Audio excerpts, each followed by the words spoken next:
münasebetiyle Gazze'deki kardeşlerimizin sesi olmak adına basın açıklamamız olacaktır. Siz değerli kardeşlerimizi buraya davet ediyoruz inşallah. Alana davet ediyoruz inşallah.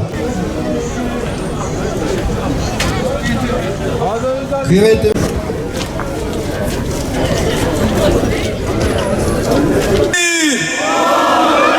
tekbir! Kudüs bizimdir, bizim kalacak. Kudüs bizimdir, bizim kalacak. Değerli vicdan sahibi kardeşlerim, hepiniz hoş geldiniz.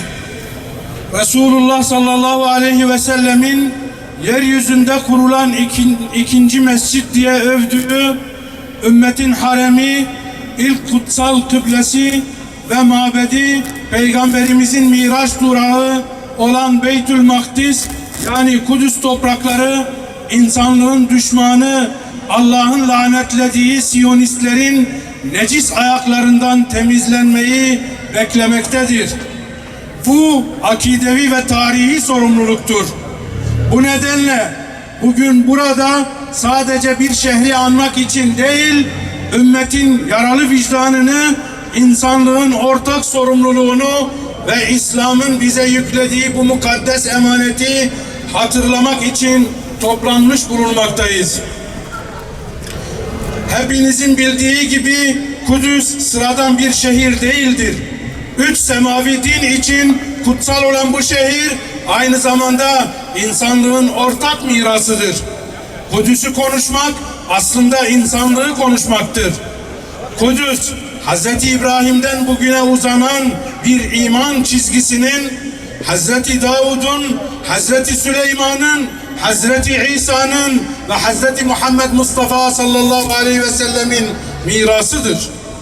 Kudüs, Müslümanların ilk kıblesidir. Mescid-i Aksa'nın evidir. Ve biz çok iyi biliyoruz ki bu kıbleye dokunan el ümmetin kalbine dokunmuş olur. Bugün kıbleye dokunulmuştur. Ümmetin kalbi kan ağlamaktadır. Bu nedenle Kudüs'ü konuşurken içinde bulunduğu ağır tabloyu görmezden gelmemiz hiç mümkün değildir. Bugün Kudüs işgal altındadır. Bu işgal geçici bir güvenlik uygulaması da değil, sistematik, planlı ve ideolojik bir yayılmacılığın sonucudur. Filistin topraklarında yaşananlar kendiliğinden gelişen acımasız saldırganlıklar değildir. Bunlar Siyonist ideolojiyle beslenen katil İsrail'in yıllardır sürdürdüğü Siyonist yayılmacı anlayışın ve işgalci politikaların sonucudur. Yerleşim adı altında gasp edilen topraklar, gece yarısı basılan evler, zorla göç ettirilen aileler, tutuklanan çocuklar ve kutsal mekanlara yapılan sistematik baskılar hiçbiri tesadüf değildir. Tekrar söylüyoruz.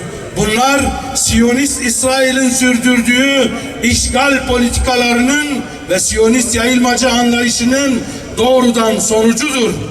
Bu bir işgal rejimidir. Ne acıdır ki bu işgal uluslararası hukuka rağmen sürdürülmektedir. Bugün bu işgal ve zulmü sadece anlatılanlardan değil, sosyal medyadan, ulusal ve yerel gazetelerin manşetlerinden çok net bir şekilde görüyoruz. Bu manşetler ve sergilenen karelerde yıkılmış evler, enkaz başında bekleyen babalar, çocuğunu korumaya çalışan anneler ve korkuyu oyun çağından önce tanıyan çocuklar yer almaktadır. Bu kareler abartı değildir. Propaganda ise hiç değildir. Bunlar yaşanan insanlık dışı zulmün belgelediği tarihi kayıtlardır. Bunlar İsrail'in uyguladığı sistematik terörün belgeleridir. Bilinmelidir ki bir çocuğun korku dolu bakışı hiçbir güvenlik gerekçesiyle açıklanamaz. Bu saldırılar güvenlik kaygısıyla değil, bir işgal politikası ürünüdür. Herkesin bildiği gibi yaşananlarda eşit iki taraf yoktur. Burada işgalci vardır, işgal edilen vardır. Burada güç vardır, mazlum vardır. Burada görünür olan şiddetli bir zulüm vardır. Ve bu zulüm hiçbir şekilde normalleştirilemez. Özellikle şunu ifade etmek zorundayız. Bugün Kudüs'te yaşanan acının Gazze'de yaşananlardan bağımsız olmadığını çok iyi biliyoruz. Gazze uzun süredir açık bir abluka altında karadan, havadan ve denizden kuşatılmış bir halkın hayatta kalma mücadelesidir. Elektriksiz kalan hastaneler, ilaç bulamayan yaralılar, temiz suya ulaşamayan çocuklar, soğuk kış şartlarıyla boğuşanlar. Bunlar bir kriz değil, bilinçli olarak sürdürülen bir insanlık dışı uygulamanın sonuçlarıdır. Medyada gördüğümüz o kareler işte bu Gazze gerçeğinden gelmektedir. Enkaz başında bekleyen anneler, kucağında cansız evladını taşıyan babalar, okula değil sığınağa koşmak zorunda kalan çocuklar. Daha ne diyelim? Gazze bugün dünyanın en büyük açık hava hapishanelerinden biridir. Ve bu hapishanede cezalandırılanlar askerler değil, maalesef siviller, kadınlar ve çocuklardır. Gazze'de yaşanan her acı, Kudüs'te her kuşatma halkası aynı zihniyetin ürünüdür. Bu nedenle Kudüs'ü savunmak, Gazze'yi görmezden mümkün değildir. Yüce Rabbimiz Kur'an-ı Kerim'de İsra suresinde Subhanellezî esra bi'abdihi leylen minel mescidil haram ilel mescidil aksa'llezî bâreknâ havlehu linuriyehu min âyâtina.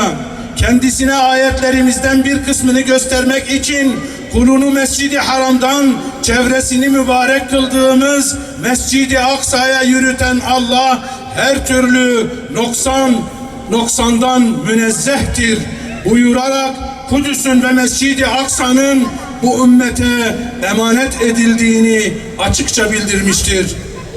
Bu emanetin etrafında yaşanan her acı sadece bir coğrafyanın değil, tüm ümmetin kalbinin acımasıdır.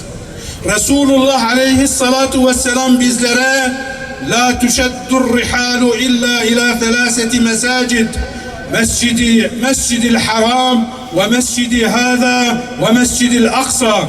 Yolculuk ancak 3 mescid için yapılır.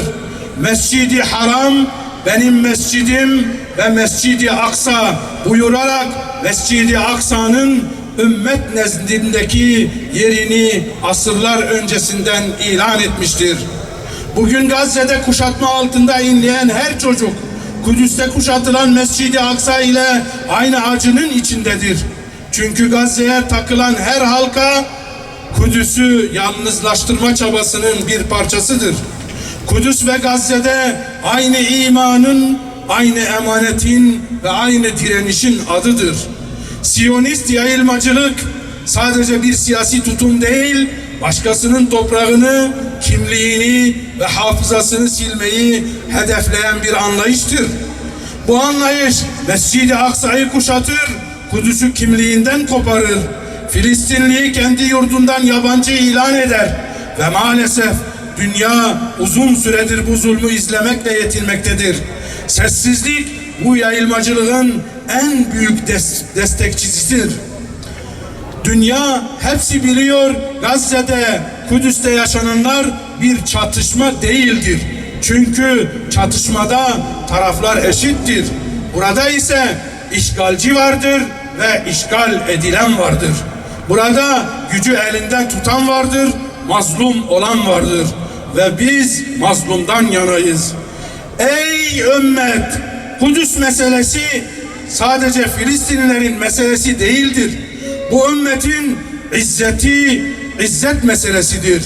Bugün Kudüs düşerse yarın başka kutsallarımız da düşer. Bugün zulme alışılırsa yarın adaletin adı bile anılmaz. Ama şunu da unutmayalım. Ümmet olmak için bilinçlenmek, doğru zamanda, doğru yerde durabilmek ve mücadeleci bir duruş sergilemek gerekir. Zulüm payidar olmaz, adalet mutlaka tecelli eder. Buradan açık ve net bir çağrımız vardır. İsrail'in işgal politikaları artık görmezden gelinemez. Siyonist yayılmacılık bölgesel değil, insani bir tehdit haline gelmiştir. Uluslararası hukuk güçlüler için değil, mazlumlar için vardır. Adalet ertelendikçe zulüm cesaret bulmaktadır. Ey Müslüman devletler, artık buna bir son verdirin. Eliniz güçlü ama siz zayıf davranıyorsunuz. Bütün bunlara rağmen biz umutsuz değiliz. Çünkü hakikat bize şunu öğretmiştir. Hiçbir zulüm ebedi değildir. Hiçbir işgal sonsuz değildir. Kudüs nice zalim gördü ama Kudüs hep ayakta kaldı. Bugün de ayakta kalacaktır. Kudüs özgür olana kadar, Mescid-i Aksa rahat bir nefes alana kadar, Filistinli çocuklar korkuyla değil, umutla uyanana kadar bu mesele bizim gündemimizde olmaya devam edecektir. Allah adildir, zulüm payidar olmaz. Son 3 yıldır Aksa tufanı bahane edilerek tüm şiddetiyle devam eden soykırımın ateşkes aldatması ile bittiği algısı bir aldatmacadan ibarettir. Gündemden düşürülmeye çalışılan Kudüs ve Gazze bu hafta vesilesiyle tek değil sürekli tekrar gündemde tutulmalıdır. Bunun için Müslüman halkın ayağa kalkması ve onları yalnız bırakmaması gerekmektedir. Ayrıca maddi ve manevi bir seferberlik Mescid-i Aksa'ya karşı sorumluluklarımızın telafisi için zorunludur. Bu vesileyle Dünya Kudüs haftamızı kutluyor. İlk kıblemizde ümmetin tüm renklerinin özgürce namaz kıldığı ve evangelik Siyon ittifakının yenildiği bir dünyanın kapılarını açmasına vesile olmasını Rabbimizden niyaz ediyoruz. Allah'a emanet olunuz. Bismillahirrahmanirrahim. Elhamdülillahi Rabbil alemin. Ve salatu ve selamu ala Resulina Muhammedin ve ala alihi ve sahbihi ecma'in. Hamd, alemlerin Rabbi olan Allah'a mahsustur. Salat ve selam, alemlere rahmet olarak gönderilen Efendimiz Muhammed Mustafa'ya, onun âline, ashabına ve kıyamete kadar onun yolunu izleyenlerin üzerine olsun.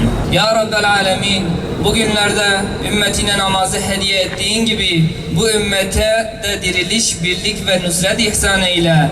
Kalplerimizi Aksa'ya bağlı, dualarımızı kabul olunan kullarından eyle ya Rabbel Alemin. Hamd sana mahsustur. Allah'ım salat ve selam İsra ve Mi'rac'ın sahibi Efendimiz Muhammed'e, onun âline ve ashabına olsun. Duamızı kabul eyle. Mazlumlara yardımını geciktirme ya Rabbel Alemin. Amin. Velhamdülillahi Rabbil Alemin.